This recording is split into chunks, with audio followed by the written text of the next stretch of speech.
বর্তমান সমাজের নারীরা টাকার লোভে পড়ে বাবার বয়সী পুরুষকে বিয়ে করার শেষ পরিণতি কি হয়, এই ভিডিওটা দেখলে হয়তোবা বুঝতে পারবেন।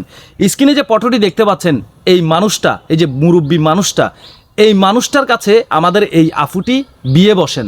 টাকার লোভে পড়ে এই বয়স্ক মানুষটাকে বিয়ে করেন। কিন্তু এই আফুটির অতীতে কী ছিল, তার ব্যাকগ্রাউন্ডে কী ছিল, সেই বিষয়ে অনেকজনে জানান না। কিন্তু অনলাইন প্ল্যাটফর্মে আপনারা এই ভিডিওটা বা এই পোস্টটা প্রচুর পরিমাণ দেখতে পাচ্ছেন। এই মহিলাটি সর্বপ্রথমত তার স্বামী ছিল, তার সংসার ছিল, তার সংসার জীবনে একটি সন্তানও রয়েছে। দর্শক শ্রোতা, সেই সংসারে থাকা অবস্থায় সন্তানকে নিয়ে সে বিভিন্ন সময় বিভিন্ন জায়গায় গিয়ে অনলাইনে, সে তার একটা ফেসবুক পেজ আছে, সে লাইভ ট্যাপ করতো। এই মুরব্বিটার একটি দোকান আছে, সেই দোকানে গিয়েও মাঝে মধ্যে লাইভ ট্যাপ করতো। সেই সুবাদে এই মুরব্বিটার সাথে এই আফুটার পরিচয় হয়। পরিচয়ের এক পর্যায়ে তারা মাঝে মধ্যে মোবাইল ফোনে কথাবার্তা বলতো। কথাবার্তা বলার এক পর্যায়ে এই মুরব্বিটার সাথে এই আফুটার প্রেমের সম্পর্ক হয়ে যায়। মুরব্বিটার কিন্তু সংসার আছে, ছেলে মেয়ে আছে, তার স্ত্রী আছে। আফুটার প্রেমের সম্পর্ক হয়ে যায়। প্রেমের সম্পর্ক হওয়ার পরবর্তীতে দীর্ঘদিন তাদের প্রেমের সম্পর্ক চলে। এর ভিতরে এই আফুটা সেই মুরব্বিটাকে বলতে থাকে যে আমার স্বামীটা আমার অবাধ্য, আমার স্বামীটা ড্রিঙ্কস করে, সে আজে বাজে চলাফেরা করে, আমার কোনো চাহিদা মিঠায় না, আমাকে সময় দেয় না, আমাকে টাকা পয়সা দেয় না, আমাকে স্বর্ণ অলংকার কোনো কিছু কিনতে চাইলে আমাকে সেটাও দেয় না, আমার ওকে ভালো লাগে না। তখন এই পুরুষটা তাকে বলে যে আসলে আমাদের এই অবৈধ সম্পর্কটা আর কতদিন থাকবে, লুকিয়ে লুকিয়ে অবৈধ সম্পর্কটা করার মানে হয় না। তখন মেয়েটি তাকে বলে আমি তোমাকে বিয়ে করতে চাই। তখন পুরো এই মুরব্বিটা এই আফুটাকে বলে যে আমার তো স্ত্রী আছে, সন্তান আছে, সেটা তো তুমি জানো। হ্যাঁ, আমি সব কিছু জানি, সব কিছু জেনেই আমি তোমার দিকে মুভ করতে চাই, আমার কোনো সমস্যা নেই, তোমার স্ত্রী আছে, সন্তান আছে, সেটা নিয়ে আমার কোনো সমস্যা নাই। তখন এই মুরব্বিটা নাকি এই আফুটাকে বলে না, এটা কোনোভাবেই ঠিক হবে না। দর্শক শ্রোতা, তার কিছুদিন পরে এই আফুটা তার স্বামীকে ডিভোর্স দিয়ে দেন। তার স্বামীকে ডিভোর্স দিয়ে এই মুরব্বিটার কাছে কল করে বলেন যে আমি আমার স্বামীকে ডিভোর্স দিয়ে দিয়েছি, আমি তোমাকে বিয়ে করতে চাই। তার কিছুদিন পরে এই আফুটার মোবাইল ফোন বন্ধ হয়ে যায়। আফুটার সাথে এই মুরব্বিটা নাকি কোনোভাবেই যোগাযোগ করতে পারে না। দর্শক শ্রোতা, তার কিছুদিন পরে এই মুরব্বিটা জানতে পারে সে তার আগের স্বামীকে ডিভোর্স দেওয়ার পরবর্তীতে আবার বিয়ে করেছেন।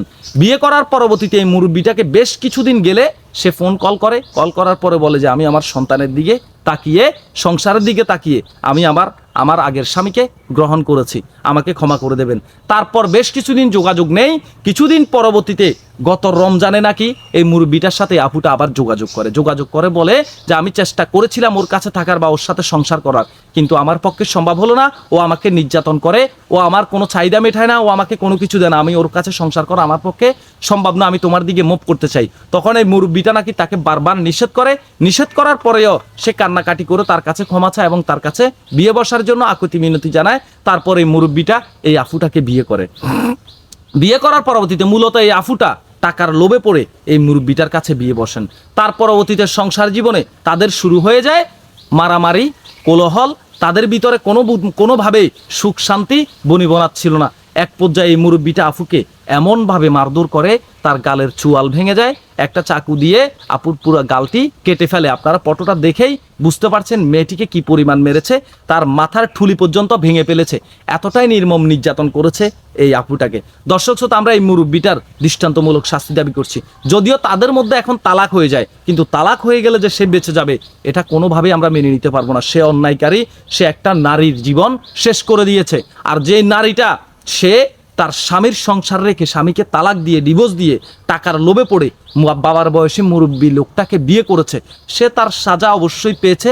যদিও বেঁচে থাকে সারা জীবন তাকে কষ্টে জীবনযাপন করতে হবে, এটাই তার সাজা, এটাই তার প্রায়শ্চিত্ত। তবে আমি একটা কথা বলবো, এই মুরব্বিটাকে যেন দ্রুততম সময়ের মধ্যে আইনের সর্বোচ্চ সাজার আওতায় নিয়ে আসা হয়। তাকে যেন আইনের কোনো ফাঁক ফোকর দিয়ে সে যেন কোনোভাবেই বের হতে না পারে। সবাই ভালো থাকবেন, সুস্থ থাকবেন, আল্লাহ হাফেজ।